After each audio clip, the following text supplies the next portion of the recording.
Thank you, Congresswoman Green, for your courage and for being here, and thank you again to Congressman Massey for co-leading it. I now would like to introduce two people who have been fighting this for decades. They haven't had their voice heard. The victims haven't been heard. They haven't just been on this in the last few months. They've been doing this in the wilderness for years, and they are really models of courage.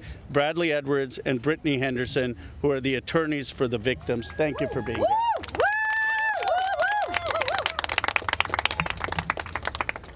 Thank you, Roe and Thomas Massey. I really appreciate you putting forth this discharge petition. It's tough to understand that we have to be here because this doesn't seem like a partisan issue. This is an issue. Sex trafficking and sexual abuse transcends politics. We as Americans expect equal protection under the law, and there can be no doubt that Jeffrey Epstein received far greater protection than any of the victims that he abused for years. In 2008, Courtney Wild walked into my office because she was a part of a federal investigation into Jeffrey Epstein where all she wanted was the government to talk to her. Little did she know the government had worked out a secret immunity deal for Jeffrey Epstein, and we had to file Jane Doe's versus United States of America to prove that Jeffrey Epstein worked out an illegal non-prosecution agreement with the government. That was 2008. It took us 10 years battling the government pro bono for the judge to ultimately determine that the victims' rights were violated. The government has mistreated them after Jeffrey Epstein mistreated them. We then filed civil lawsuits against Ghislaine Maxwell, which has resulted in her being in prison. Our civil lawsuits led to her prosecution. We filed lawsuits against Jeffrey Epstein, against his estate, and against two financial institutions, JP Morgan and Deutsche Bank, that proved that they knowingly provided the financial infrastructure for a sex trafficking operation. Unfortunately, all of the documents and evidence that we have worked so hard to gather hide behind protective orders, confidentiality agreements, and bank secrecy laws.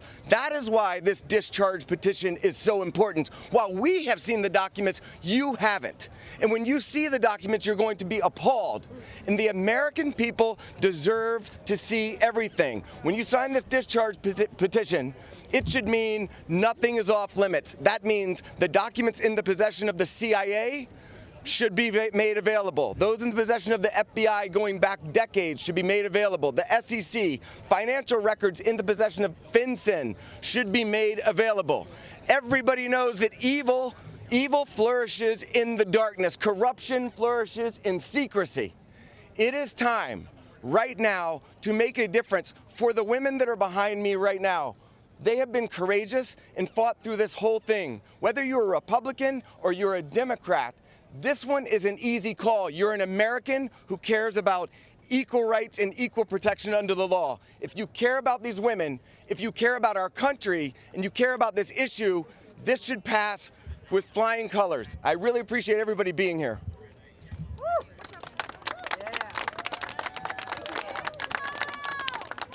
Hi, good morning. My name is Brittany Henderson, and I think in addition to thanking the wonderful congressmen and women who are here today, we need to thank the women, and not just the women who are going to speak, but the other women who are standing behind them, along with other lawyers, Sigrid McCauley, and people who have been fighting for a very, very long time for the world to give this kind of attention to an issue that it should have had forever.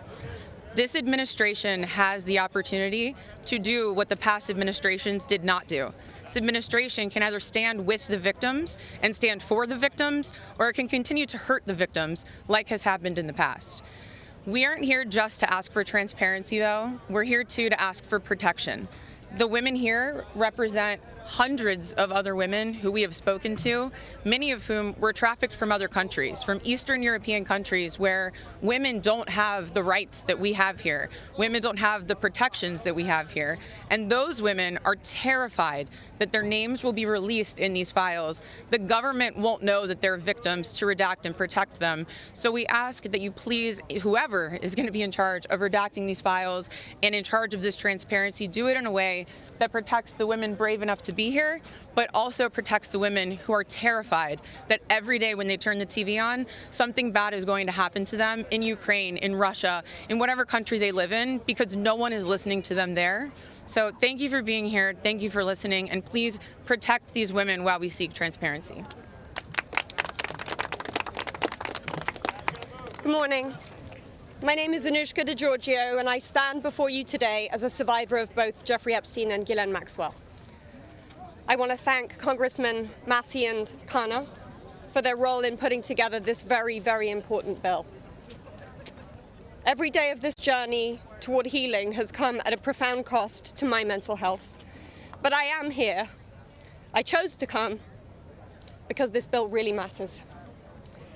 I speak today not only in service of my own recovery from trauma inflicted by Maxwell and Epstein, but to honor the lives, the courage and sacrifices of Virginia Giuffre, Caroline Andriano, and others who could not continue.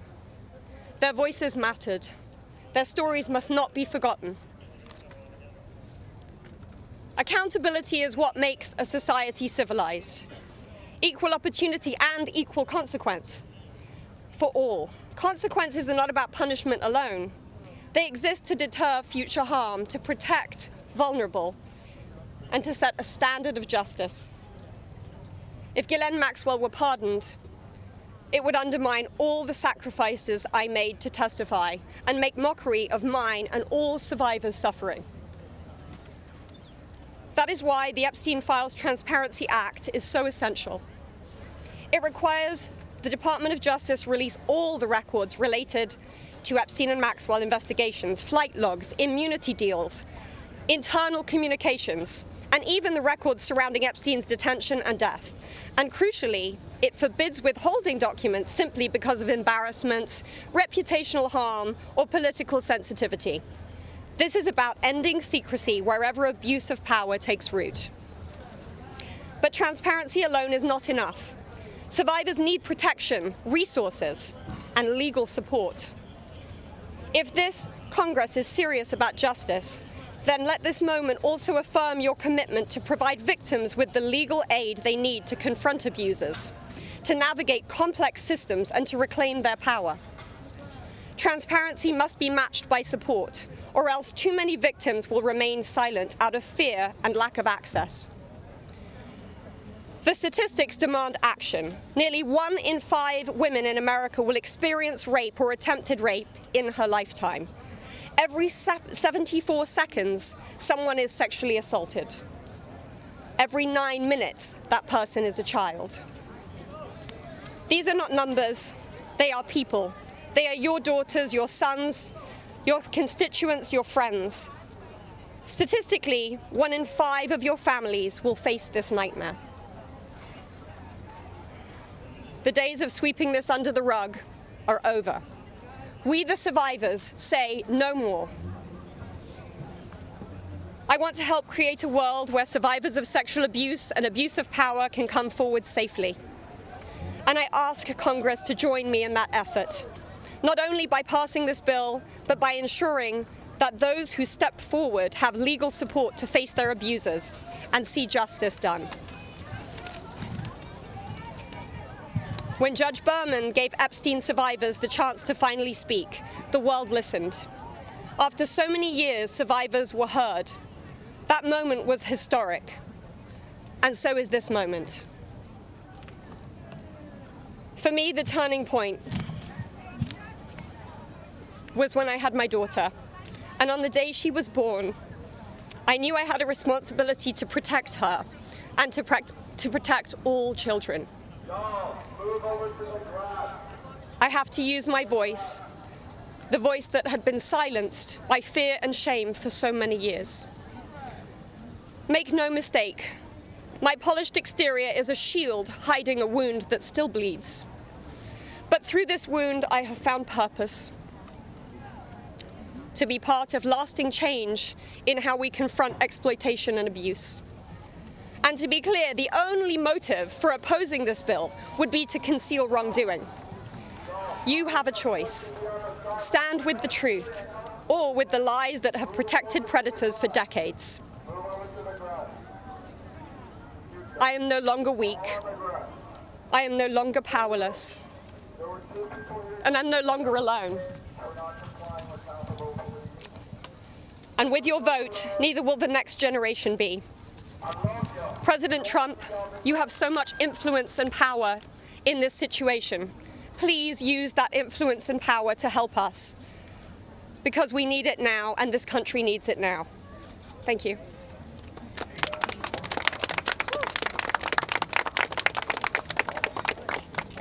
Hello.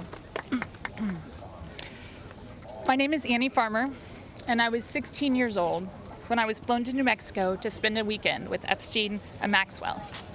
That same year, 1996, my sister, Maria Farmer, reported what happened to me there, along with reporting her own assault at their hands and their theft of sensitive photos of herself, of me, and our younger sister that she had taken for her work as a figurative painter. I am now 46 years old. 30 years later, we still do not know why that report wasn't properly investigated, or why Epstein and his associates were allowed to harm hundreds, if not thousands, of other girls and young women. We have never been told whether those images were found when they discovered a large amount of child sexual abuse material on his property. As a psychologist, I understand that when the systems meant to protect us recreate the abuse cycle, the betrayal that occurs can be just as damaging as the original trauma. This happens when survivors of these crimes are not believed, when our well-being is not weighed as heavily as those who have more resources or more privilege, and when perpetrators of these crimes are given a platform rather than the survivors of them. For so many years, it felt like Epstein's criminal behavior was an open secret. Not only did many others participate in the abuse, it is clear that many were aware of his interest in girls and very young women and chose to look the other way because it benefited them to do so. They wanted access to his circle and his money. Their choice to align with his power left those of us who had been harmed by this man and his associates feeling very isolated. I could never have imagined being here today and this chorus of support that we have all received. I have been sent so many notes and messages from people with no direct connection to this case who've expressed their solidarity with us. And I believe that is because, in part, as Anushka explained so well, this is an extremely widespread issue of child sexual abuse, of sexual exploitation, of sexual violence. This affects almost every family in some way. From my conversations with women in these last few days and from all of the support that we've received, it's very clear to me that we are not going away, we are not going to be quiet, and we are not going to give up.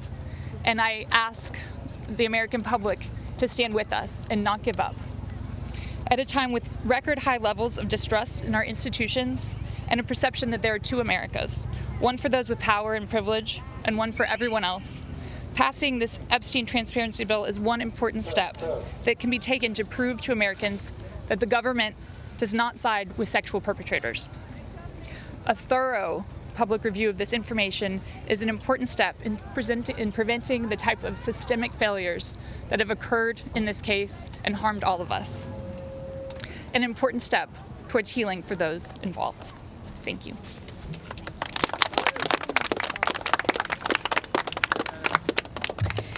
Hello, everyone. I'd like to say thank you, everyone, for being here today on this very powerful and special day for all of us here. My name is Marina Lacerda. I was minor victim 1 in federal indictment of Jeffrey Epstein in New York in 2019. I was one of dozens of girls that I personally know who were forced into Jeffrey's mansion on 9 East 71 Street in New York City when we were just kids. Today is the first time that I ever speak publicly about what happened to me. I never thought that I would find myself here. The only reason that I am here is because it feels like the people who matter in this country finally care about what we have to say. As an immigrant from Brazil, I feel empowered knowing that the little girl struggling to get by at 14 and 15 years old finally has a voice.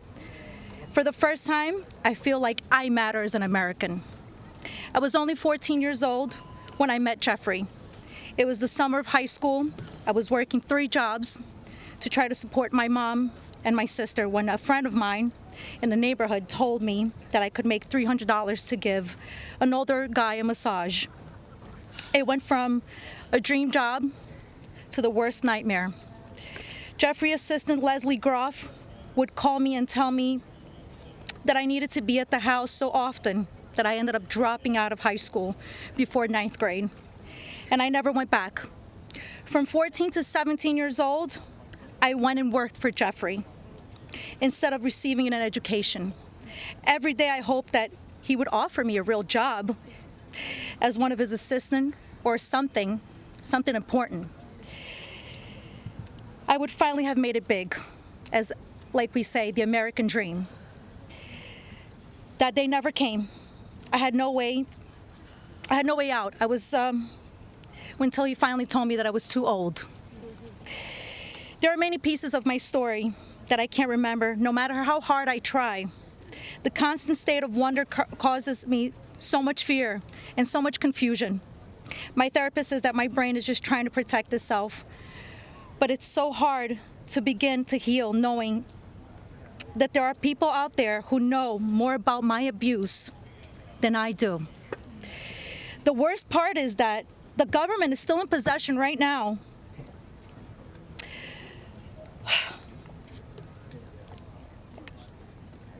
of the documents and information about that could help me remember and get over all of this maybe and help me heal. They have documents with my name on them that were confiscated from Jeffrey Epstein's house and could help me put the pieces of my own life back together. But I don't have any of it. And I know the same is true for many of these women.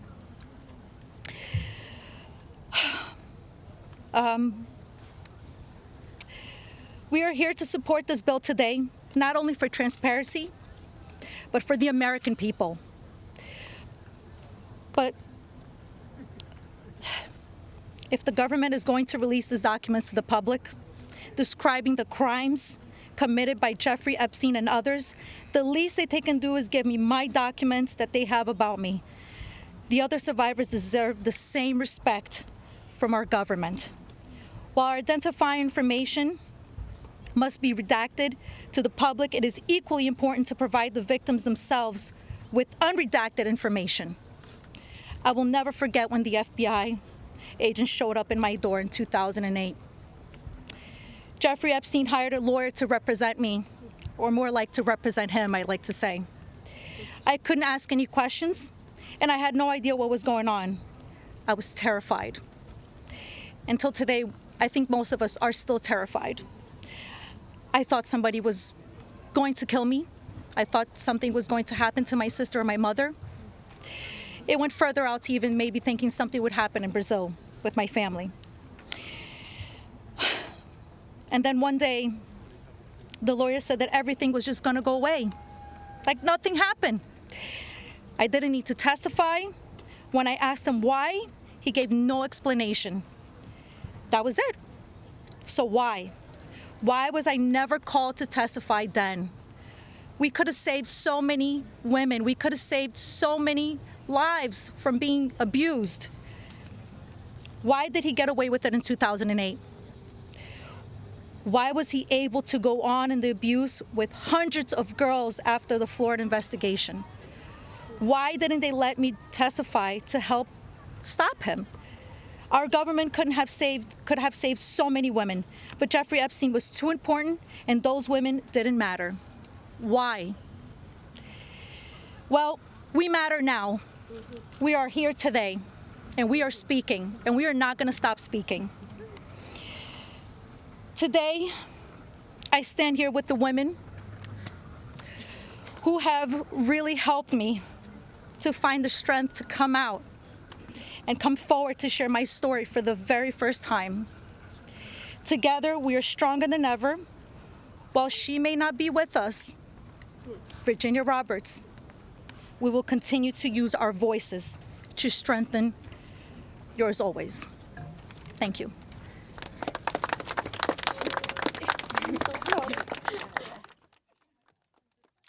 Good morning to you. I'm Mugo Odigwe. So thank you for joining us, because right now you're listening to survivors of sex trafficker Jeffrey Epstein. They are speaking on Capitol Hill, along with lawmakers from both sides of the aisle. And those victims, they're adding their voices to the growing calls to release more files in the case. You can see right there, they're talking and asking for transparency. So let's listen back into what others have to say right now. A moment of silence, please.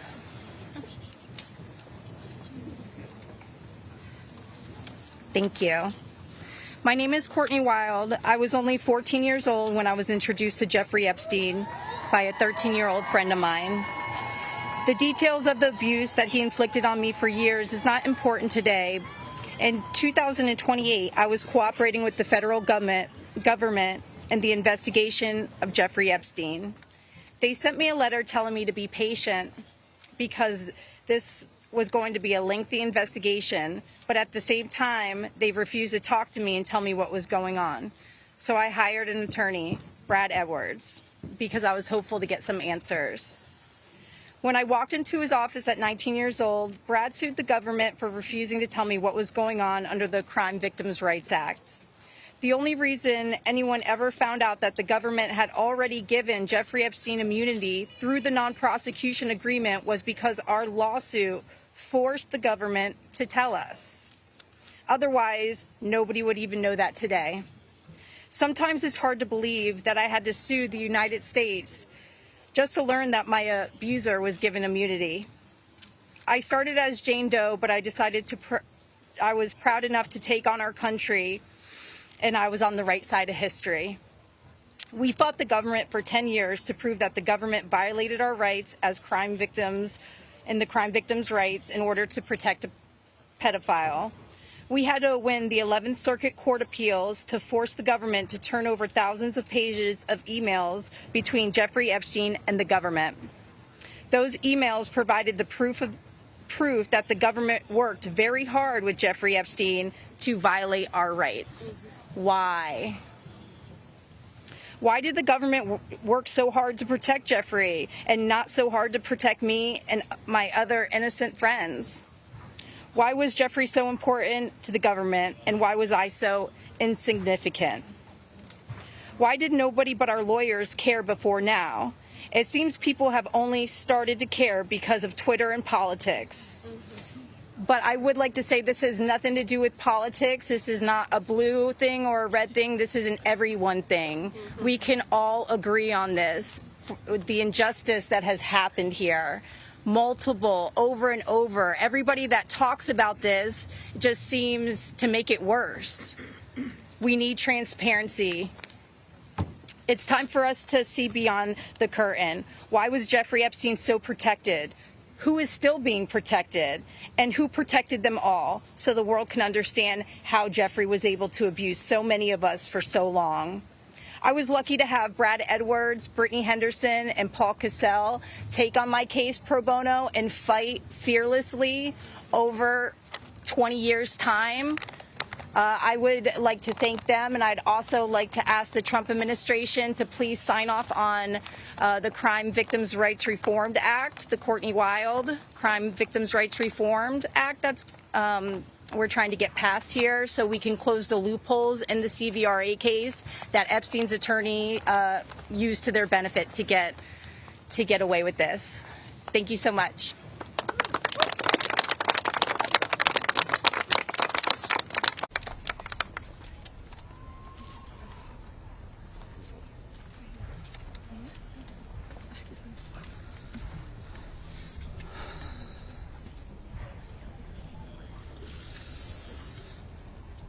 Good morning.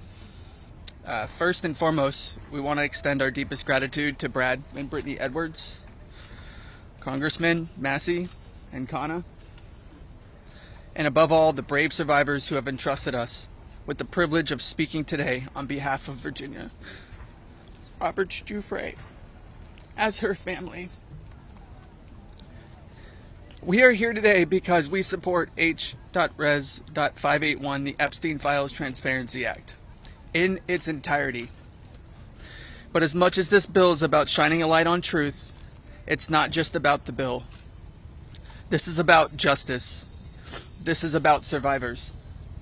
This is about justice against the rich and powerful who have stolen something from these women and many children at the time, their freedom. The freedom to live their life without mental and physical scars that have been inflicted upon them by those who thought they were untouchable. The same freedom that these monsters took from these survivors, they should never be afforded. They should never be allowed to continue their lives with impunity. Let's be clear. This is not a political issue. This is not about left or right. This is about humanity. This is about doing what's right. And this is about ensuring that the future we leave behind isn't one where the powerful can hide behind their wealth, their influence, and their money to evade justice. Our plea to you, whether you're a dad, a mom, a brother, or a sister, look your young ones in the face. Look them in the eye and tell them you didn't stand against the very people who raped, molested, and preyed upon children and young women. Tell them you were willing to negotiate a deal. Money should never be what makes something right or wrong. If you vote no, your stance will be clear. You will be choosing to stand on the side of the rich and powerful, allowing money to buy your way out of the consequence. But here's my one ask. Look these survivors in the eye and tell them why. Then, look the people of the United States in the eye and tell them why. And then, when you're alone, look yourself in the mirror and ask yourself why. Virginia said it best, and I quote, "I have physical and mental scars that will never heal. I have memories that will never go away. They say time can heal, but this won't. Not until the justice system makes an example out of these people with so-called privileges. I just call it money. The only time I can begin to heal is when their freedom is taken from them, just like they did to me and literally thousands of other victims. The survivors of this horrific abuse are watching. The American people are watching. And history is watching. Which side will you be on?" Thank you.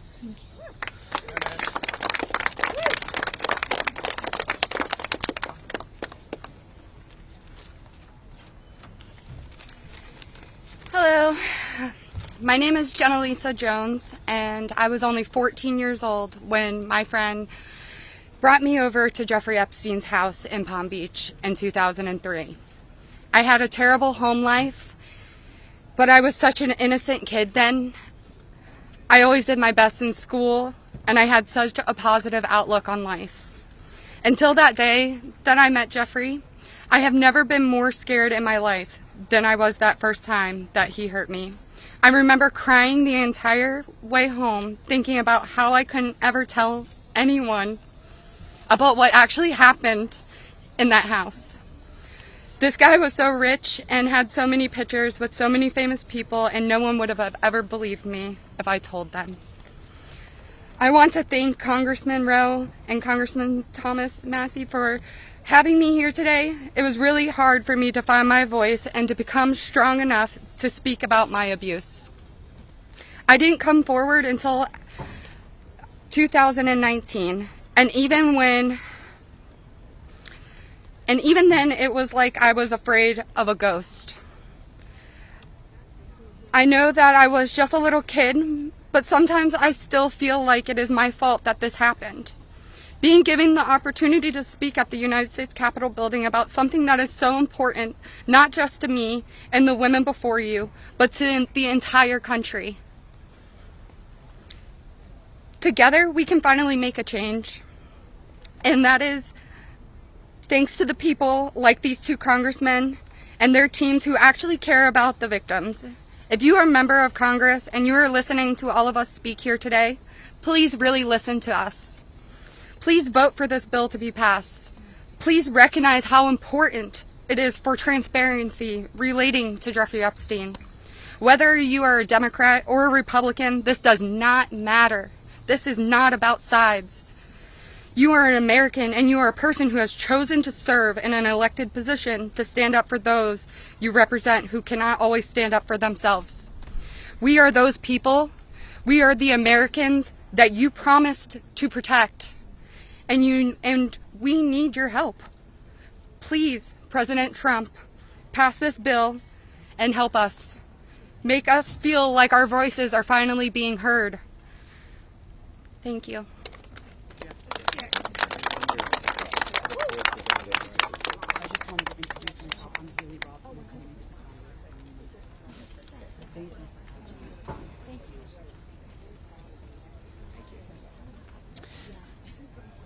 Good afternoon. My name is Haley Robson.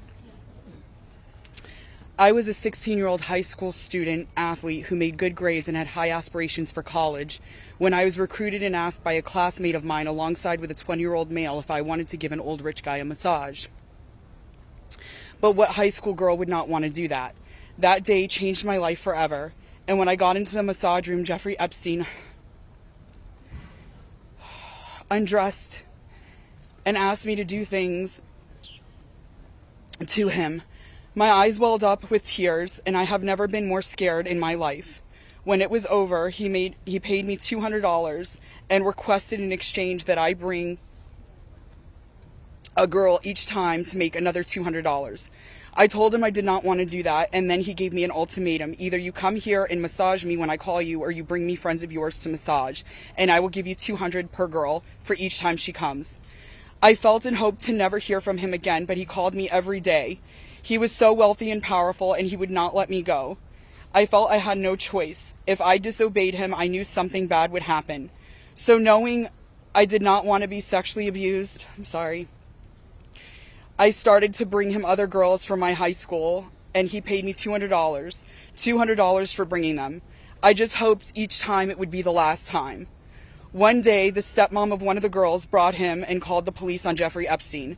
The police then called me in for questioning. I had told them the truth despite the fact that I was a teenager and a minor, and I was able to tell the police the names of all the other victims. The police treated me like a criminal. I had, by this time, had turned 18. I had been with Jeffrey since I was 16 and for 2 years. So they had told me So they told me I was going to be arrested. My name was then distributed to the press as a co-conspirator of my abuser, who I detested. My entire world was crashing in around me, and I started being threatened and bullied, till this day still receiving death threats.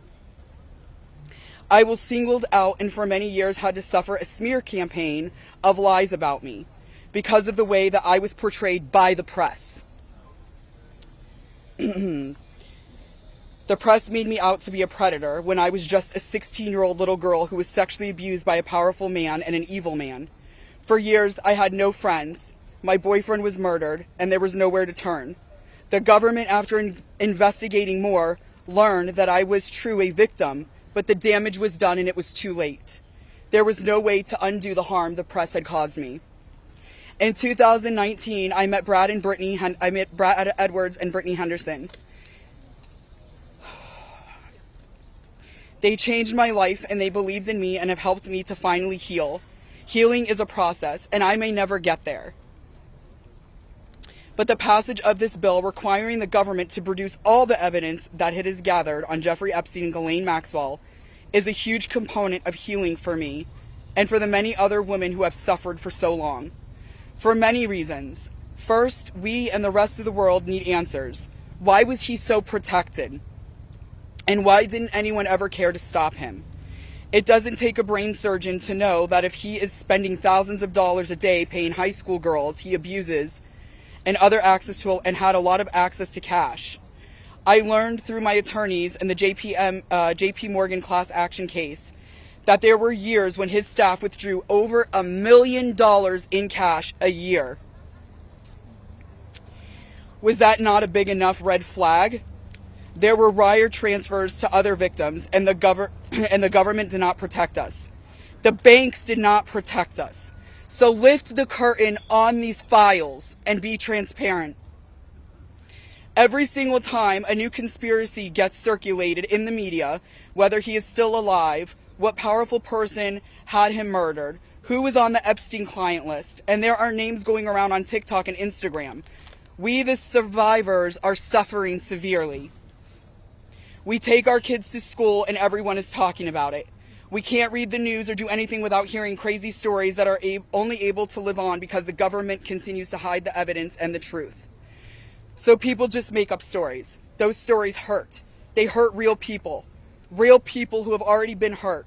And we have lost so many Epstein victims to suicide, and maintaining the real truth in secrecy only allows for conspiracy theorists to tell lies that drives up our anxiety and fears and will continue to lead to more pain, more suffering, and honestly, more deaths of innocent victims. It's time you do is right by us. Unseal all the documents. We are requesting transparency. And I am requesting every congressman and woman that goes against this bill be outed. I want to know. Thank you.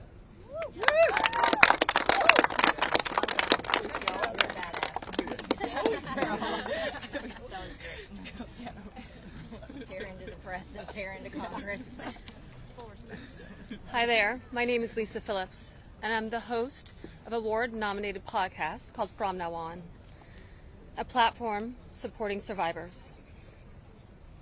I want to thank all of my survivor sisters who came before me today. I'll be very short.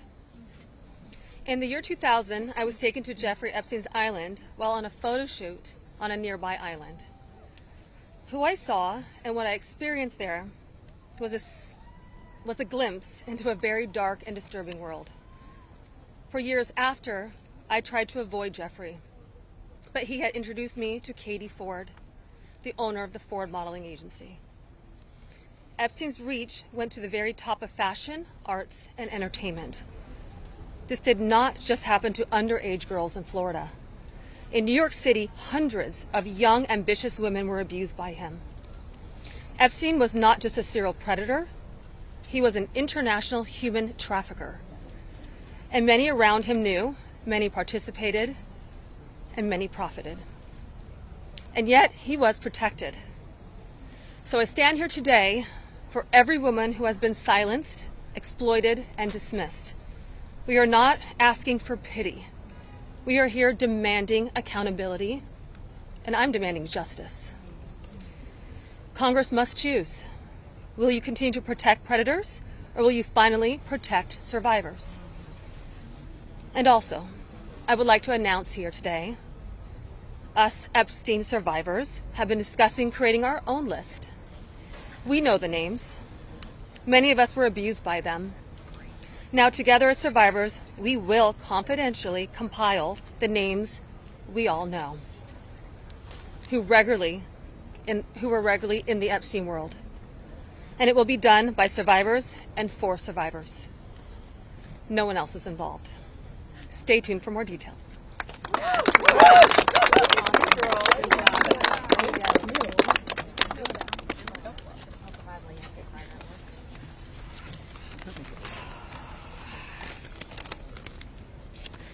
Hello, my name is Shantae Davies, and I'm here before you today as a survivor of decades of pain, trauma, and betrayal at the hands of Ghislaine Maxwell and Jeffrey Epstein, and the people who enabled them, and a government that for far too long refused to help. In 2002, I was living in California, a young woman with high aspirations of becoming an actress. I was already beginning to make a name for myself in the industry. A person I trusted, someone I thought was a friend, invited me to meet a powerful woman who could help advance my career. That woman happened to be Ghislaine Maxwell. I was asked to give her a massage, though I had almost no experience, and when I did, she praised me and promised introductions to someone enormously powerful, someone who could change the course of my life, and that man was Jeffrey Epstein. At first, I was an excited young woman on top of the world. Epstein flew me to his private island. He listened to my dreams, promised to help, but his promises came with a catch. The abuse began. He told me to keep it secret. He manipulated me with quid pro quo I did not consent to, but I felt I had no one to turn to. He was too powerful. I was just one of the many young women trapped in his orbit. I was even taken on a trip to Africa with former President Bill Clinton and other notable figures. In those moments, I realized how powerless I was. If I spoke out, who would believe me? Who would protect me? Epstein himself was the most powerful leader of our country. Epstein surrounded himself, with the most powerful leaders of our country and the world. He abused not only me, but countless others, and everyone seemed to look away. The truth is, Epstein had a free pass. He bragged about his powerful friends, including our current president, Donald Trump. It was his biggest brag, actually. And while what I endured will haunt me forever, I live every day with PTSD. I live as a mother trying to raise my child while distrusting a world that has betrayed me. This kind of trauma never leaves you. It breaks families apart. It shapes the way we see everyone around us. But one thing is certain, unless we learn from this history, monsters like Epstein will rise again. There are files, government files, that hold the truth about Epstein, who he knew, who owed him, who protected him, and why he was allowed to operate for so long without consequence. Why was Maxwell the only one held accountable when so many others played a role? Why does the government hide this information from the public? This secrecy is not protection, it's complicity. And as long as the truth is buried, justice will remain out of reach. That is why this bill matters. Passing it will, bless you, ensure that the suffering of survivors is not in vain. Passing it will bring accountability, transparency, and prevention. It will help protect the next generation of predators who seek to place themselves above the law through wealth, influence, and connections. This is not just my story. It is about every survivor who carries invisible scars. It's about the weight we live with daily. It is about the families broken and the futures stolen. So I ask you, President Trump and members of Congress, why do we continue to cover up sexual abuse and assault? Who are we covering for? Let the public know the truth. We cannot heal without justice. We cannot protect the future if we refuse to confront the past. Thank you.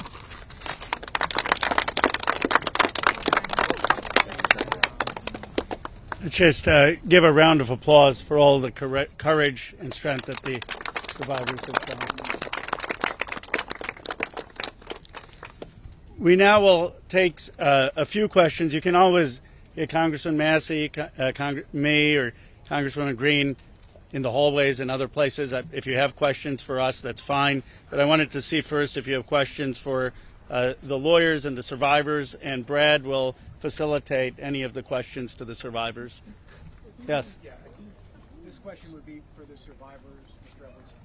The president has said that this Epstein issue is a hoax, is the word that he used. Can we get your reactions to what you think when you hear him say that? I'll answer that. Mr. President Donald J. Trump, I am a registered Republican, not that that matters because this is not political. However, I cordially invite you to the Capitol to meet me in person so you can understand this is not a hoax. We are real human beings. This is real trauma. What does it feel like emotionally to hear that? Devastating. It's being gutted from the inside out. Not that I would know what that feels like, but I imagine it's the anxiety buildup with the depression and the survival mode, and then your nervous system goes limp and ironically is shot, and it feels like you just want to explode inside because nobody, again, is understanding that this is a real situation. These women are real. We're here in person. To say that it's a hoax is just not... Please humanize us. I would like Donald J. Trump and every person in America and around the world to humanize us, to see us for who we are and to hear us for what we have to say. There is no hoax. The abuse was real. Now, what goes on behind closed doors, I can't speak for that. What happens around the world politically, I cannot speak for that. But I am here with all of these women, including our attorneys, and I would be more than happy to meet with him, and I will meet him halfway. Ms. Edwards, I wonder if any of the victims could respond to the news from recently about Ghislaine Maxwell being transferred to a lower security prison in the aftermath of speaking to Todd Blanche. You want that one? About her transfer to Oh, yeah. I'm happy to speak to that. We were horrified to learn that she had been transferred to a prison camp. She is someone who was found guilty by a jury of sex trafficking. She not only, we often hear that she procured women for Jeffrey, which I think is a very sort of polite and minimizing term. She also participated in the abuse. She was a major architect of the scheme. And the fact that she's painted herself as a victim, I think is disgusting. And it was horrifying I think, to us that we were not told about her prison transfer. We found out about it in the news. Just 1 minute, I think Anushka maybe has something. So, Anushka DiGiorgio, I testified alongside Annie at the trial of Ghislaine Maxwell. I was horrified when I found out not only had Ghislaine Maxwell been transferred to what's called a low security. It really is like a holiday camp, and then afterwards I got a notification from the Department of Justice telling me that this was going to happen when it had already happened. This woman abused children.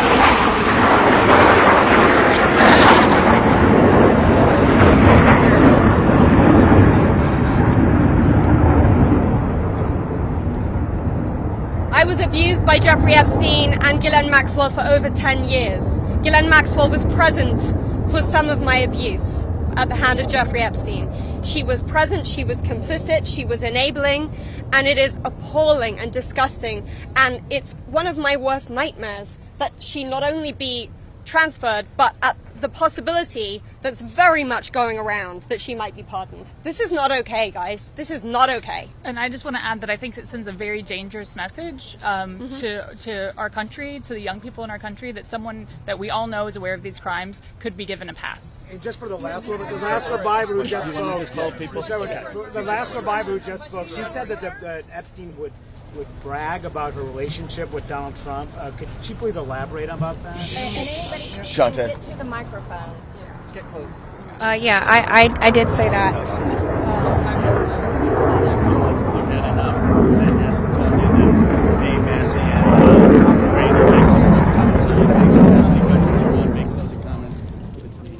My first trip to the Palm Beach residence, I drove there from the airport with Ghislaine Maxwell, and Jeffrey and Ghislaine were always very boastful about their friends, their famous or powerful friends, and his biggest brag forever was that he was very good friends with Donald Trump. He had an 8x10 framed picture of him on his desk with the two of them. Like, they were very close. Go ahead. What? One second. For this client list that you ladies are putting together, you said it would be confidential, but will the public? Could you clarify? Will the public get to see about Lisa? So, Lisa, what's your envision here? Is it going to go to the public or just amongst the survivors? No, we're reaching out to survivors that are scared. So come on up. We're reaching out to survivors that are scared to come forward and that also know who they were trafficked to. So that's the list that we're compiling. We're not quite sure, how we're going to release that, or even if we're going to. The Department of Justice needs to release the list. Right, yes. For folks at home, they might be confused. Survivors know the names. You've seen these powerful people. Why can't you say the names? Could you just explain for folks? Why do we have to say the names when the government knows the names? And we're also scared to do so. Look what's happened to so many of the survivors that have revealed names. Yeah, I find it question about the bill. I think it's also worth saying that having represented, I think, between our firm and Boyce Schiller, hundreds of victims, and we've talked to them about the various people that they were farmed out to. So we've created somewhat of a list. Most of these individuals, the victims, are very scared to say these names because they could get sued, they're going to get attacked, and nobody protected them the first time. And that was against one person. So is there a list? There is a list, but just to dispel kind of the common theme here, every one of these women was abused by Jeffrey Epstein, and his scheme was to personally abuse women. When they reached a certain age, he did farm a section of them, some of them, out to some of his friends. That doesn't mean all of his friends. With that said, I'm more than happy to assist in helping create the list behind the scenes and see what we do with it. But if someone's interested, Go ahead. Hold on. I think if someone's interested in prosecuting, they may have something different to say about sharing a list. But they're not sharing a list for nothing to happen, and that's the experience that they've had for all of these years. Yeah, go ahead. Thank you. We're waiting to see the fate of this discharge petition right now as we're here. The Speaker and others have said that the people he met with yesterday had concerns about your names being released if this bill were passed. And some people I talked to today are not signing the discharge petition because they say you don't want them to.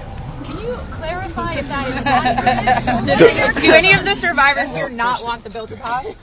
First of all, our legislation, Kana and I went through this. We talked about this, and we were very careful to make sure that there is an exception so that personally identifiable information, not just their names, but anything they could be identified by, would not be disclosed. And can you speak to that as survivors yourself? I think all of them are on the same page, that they want everything released. Want the bill to pass. Yes, they unequivocally redact personally identifying information and release everything else. Mr. Edwards. Okay. Mr. Edwards, thank you. I know it's your first time speaking. Uh-oh. I'll go to Marina if we can. Yeah, sure. Marina, you have stayed silent for so many years. Today, this is the first time, if we understand correctly, you have never before gone public with your story and to share this. Can you help us understand why today, why now, and why here? Well, it is not okay for us to be silenced, and it's not okay for Jeffrey Epstein and everybody else to be put on a pedestal. I think everybody needs to hear from us because we know what went on, right? And there is not only me who's been silenced, there are hundreds of women that are silenced. My hope is to stop this abuse for the future, right? For people that are coming up, for women. My daughter, for example, these women have daughters. They most definitely don't want that anymore. And I think mainly this is therapy for all of us too. You know, we want to be heard. Nobody also has never asked me to speak. That's also another thing. So I can say for all of us here, we are here. We want this bill to pass. It is very important. Okay, and we need transparency. We are tired of looking at the news and seeing Jeffrey Epstein's name and saying that this is a hoax. We are tired of it. We are done. We are not going to be silenced, and I hope that my voice will bring other survivors and other victims to come along and speak up so that we can be more of a stronger voice and louder. So what is your message to President Trump on this? I don't want to send a direct message to him. I'm already scared enough. Yeah. Just pass the vote. Listen to us. This is not a hoax. It's not going to go away. And like I said on my speech earlier, we're not going to be silenced anymore. We will be speaking moving forward wherever we need to be. We will be, and we need to pass this. Go ahead. Thank you, sir. Jordan Conrad, Gateway London.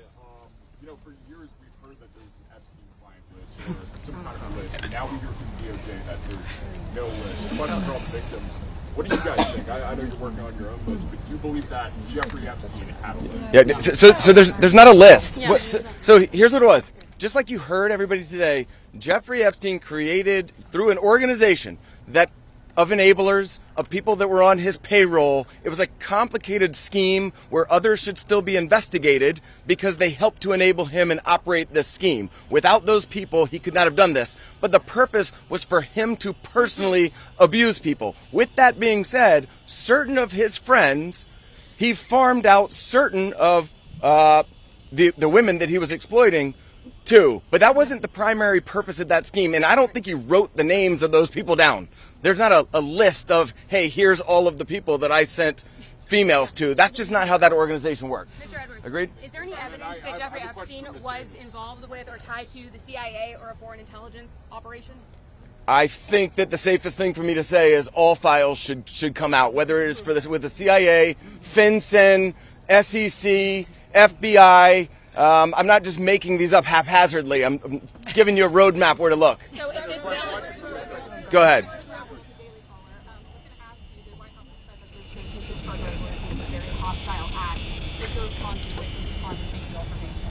I'll go first and then I'll let them. They're much more important than me, but I don't understand why it's a hostile act. I can tell you that I talked to President Trump back in 2009, and several times after that, he didn't think that it was a hoax then. In fact, he helped me. He got on the phone. He told me things that were helping our investigation. Now, our investigation wasn't looking into him, but he was helping us then. He didn't treat this as a hoax. So at this point in time, I would hope that he would revert back to what he was saying to get elected, which is, I want transparency. This about face that occurred, none of us understand it. In fact, I don't understand how this is an issue that's even up for debate.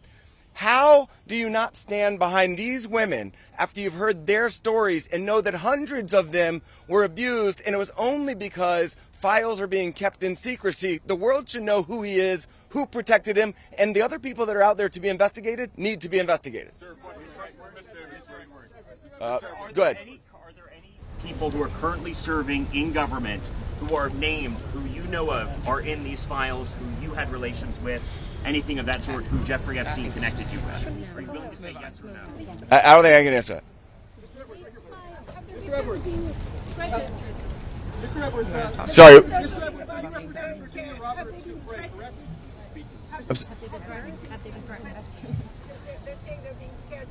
I think she's referring to my speech. Hi, Anushka DeGiorgio. I have been threatened. I was threatened by phone. My daughter was threatened when I was volunteering to participate in, by means of being a witness in a civil lawsuit that Virginia Giuffre was bringing against Ghislaine Maxwell. I have been followed. I have been stalked. I have been followed not only by journalists, but by people who do not get out of the car and do not try and talk to me and just drive behind me as I drive my daughter to school. So the fear is very real for us. I have also been in multiple situations with both Jeffrey Epstein and Ghislaine Maxwell, where they have been direct and indirect about implying and saying that if I was to talk, if I was to bring any kind of trouble, then there would be severe consequence, including death. And just to add to that, Maxwell also threatened my sister Maria Farmer. When the FBI did nothing about her initial report, she reported individually at that time, and then in 2002 we spoke to a reporter at Vanity Fair telling our stories, fearful that perhaps other people were being harmed. We believed that was going to make a difference. We believed that would be put in print, and that story was crushed. And it was because of their power. And the message that we got from that was direct threats from Maxwell to my sister about her well-being and her safety and that of our family. So I think many people have similar stories of threats. That has been a very real part of this case. Go ahead, over here.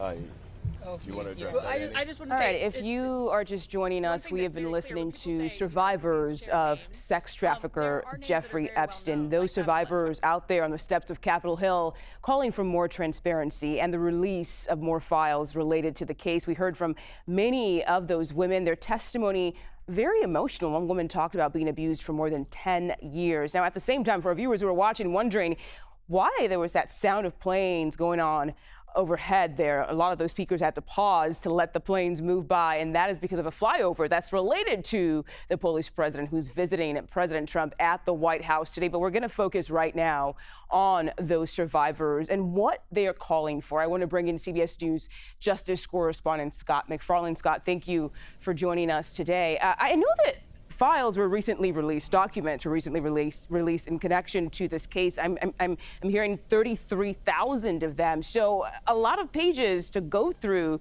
in the release of those files. What are you learning so far? At that marathon news conference, you got a sense from this group of survivors, whatever was released last night is not satisfactory. And they are echoing the thoughts of many people who've expressed concern that what was released last night was largely already in the public domain. Roughly 34,000 pages, and one member of the committee that released these documents said about 97% of that is stuff that's already been out there in court files for anybody to look up on their laptop or their phones.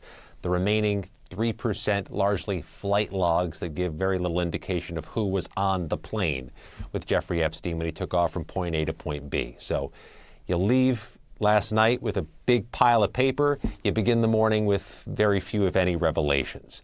This group of survivors, though, pretty unified for such a large group on their message. They are pushing a piece of legislation. They're advocating for what's being requested in the U.S. House right now, which is the requirement of the release of all files the federal government has on Jeffrey Epstein. The full gamut, pardon me, of what's out there. But also they're declaratively calling on President Trump to stop calling the Jeffrey Epstein matter a hoax, as he referred to it earlier this summer, and to, in one survivor's words, humanize this group, recognize the trauma they're suffering, and recognizing they don't feel like they've been given justice. And Scott, as you said, some of those 33 or 34,000 plus documents that were released, that's information that we already know. So was this the transparency those survivors are asking for? And what else is there in this investigation that we've yet to uncover? Yeah, one estimate that was given by one of the congressmen who spoke, Ro Khanna of California, was that what was released is roughly 1% of what the federal government may have on Jeffrey Epstein. You saw the front-facing documents from the Department of Justice, the things they filed in court. When the Department of Justice or any prosecutor goes to court, they're submitting a fraction of what they have as part of their investigation. These survivors, their attorneys, these members of Congress want all of it put in the public domain, making a series of arguments we just heard over the course of an hour. That there hasn't been full transparency, they say, that there are clients who have not been brought to justice potentially, that these files could help ensure justice. But also, just the broader issue, these victims don't believe they've been heard. They don't believe they've had quite the forum or the platform to say what happened to them, how damaging it is, and they argue that that may be chilling to other sex abuse victims of other people all across the country, that they're representing a larger class than just Epstein survivors.